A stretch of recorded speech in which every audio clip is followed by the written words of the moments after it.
નમસ્તે વિદ્યાર્થી મિત્રો, આપણે આગળના વિડીયોની અંદર આપણે ઘડિયાની રચના અને ગુણાકાર વિશે સમજી ગયા છીએ.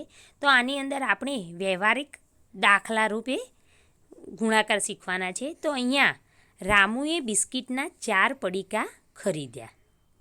રામુ છે, રામુ નામનો એક છોકરો છે, એને બિસ્કિટના કેટલા 4 પડીકા ખરીદ્યા છે અને દરેક પડીકામાં 4 બિસ્કિટ છે.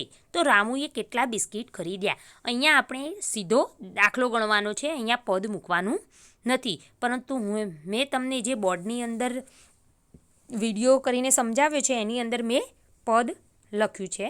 તમારે પરીક્ષાની અંદર પૂછાય તો તમારે પદ લખવાનું રહેશે.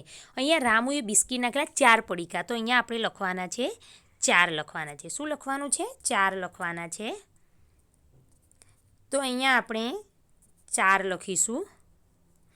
અને એક પડીકામાં કેટલા બિસ્કિટ છે? 4 છે. તો અહીંયા 4 ગુણ્યા 4 બરાબર કેટલો જવાબ આવશે? 4 એકાનો ઘડિયો 4 સુધી બોલીશું તો જવાબ આવશે 16. તેવી જ રીતે 4 નંબરનો નીચે જોઈએ આપણે કે વર્ગખંડમાં 12 ડેસ્ક છે. દરેક ડેસ્કને 4 પાયા છે. કેટલા વર્ગખંડની અંદર?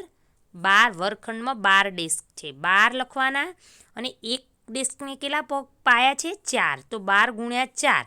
તમને આવી રીતે ના ફાવે તો આ 4ને પહેલાં 2 વડે ગુણવાના, પછી 4ને 1 વડે ગુણવાના. તો 4 દુ 8, એ પાછળ મૂકવાના 8 અને 4 એકા 4, એટલે જવાબ આવશે 48 પાયા છે 12 ડેસ્કની. બરાબર. 5 નંબર છે કે સબીહાએ 3 જુડી ફૂલ ખરીદ્યા. કેટલા? 3 જુડી ફૂલ ખરીદ્યા. દરેક જુડીમાં કેટલા ફૂલ છે? 4. તો 3 ગુણ્યા 4. તો તેની પાસે કુલ કેટલા ફૂલ થયા? તો તમારે 3 એકાનો ઘડિયો 4 સુધી બોલવાનો છે. 3 1 3, 3 દુ 6, 3 તરી 9, 3 ચોક 12. તો 12 કુલ ફૂલ થાય છે. 6 નંબરમાં એવું છે કે રેલવેના એક ડબ્બાને 8 પૈડા છે. રેલવેના એક ડબ્બાને કેટલા પૈડા છે? 8. એકને 8 પૈડા છે તો 6 ડબ્બાના કેટલા પૈડા થાય? તો 8 ગુણ્યા 6 બરાબર કેટલા જવાબ આવે? તો 8 છગ 48. બરાબર. તમને ના આવડે તો તમારે આખો ઘડિયો બોલવાનો છે, પરંતુ તમારે ધીરે ધીરે પ્રેક્ટિસ કરવાની રહેશે.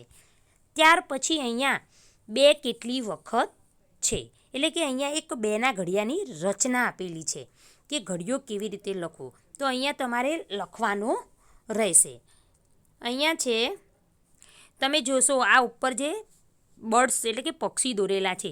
પહેલામાં 2 પક્ષી છે, બીજામાં 2 2ના 2 જૂથ છે, ત્રીજામાં 2 2ના 3 જૂથ છે, પછી 2 2ના 4, 2 2ના 5, 6, 7, 8, 9 અને 10. એટલે 2 2ના 1થી તે 10 સુધીના જૂથ છે. તો અહીંયા નીચે આપણે એની રચના લખી છે કે 1 વખત 2 એટલે 2 અથવા 1 ગુણ્યા 2 બરાબર 2. બરાબર. હવે 2 વખત 2 તો તમે જુઓ ઉપર કે 2 વખત 2 છે. બરાબર. પછી 2 3 વખત 2 છે. આ 3 2 2ના જૂથ 3 વખત 2 છે કે નહીં? 3 વખત 2 છે. ત્યાર પછી જુઓ 4 વખત 2 છે. 4 વખત 2 છે ને. પછી 5 વખત 2, પછી 6 વખત 2, 7 વખત 2, 8 વખત, 9 વખત અને 10 વખત. 2 2ના જોડકા ગણ્યા. 2 2નું જૂથ બનાવ્યું એટલે 2 એકાનો ઘડિયો હોય. બરાબર. તો અહીંયા 7 વખત 2, પછી 8 વખત 2, 9 વખત 2 અને 10 વખત 2.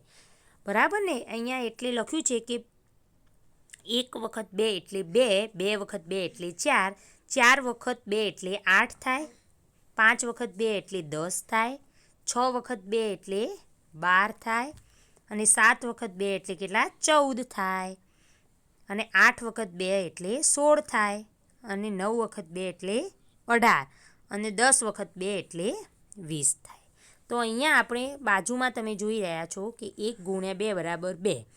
બરાબર. પછી 2 ગુણ્યા 2 બરાબર 4, 3 ગુણ્યા 2 બરાબર 6, 4 ગુણ્યા 2 બરાબર 8 અને 5 ગુણ્યા 2 બરાબર 10, 6 ગુણ્યા 2 બરાબર 12 અને 7 ગુણ્યા 2 બરાબર 14, 8 ગુણ્યા 2 બરાબર 16 અને 9 ગુણ્યા 2 બરાબર 18 અને 10 ગુણ્યા 2 બરાબર 20.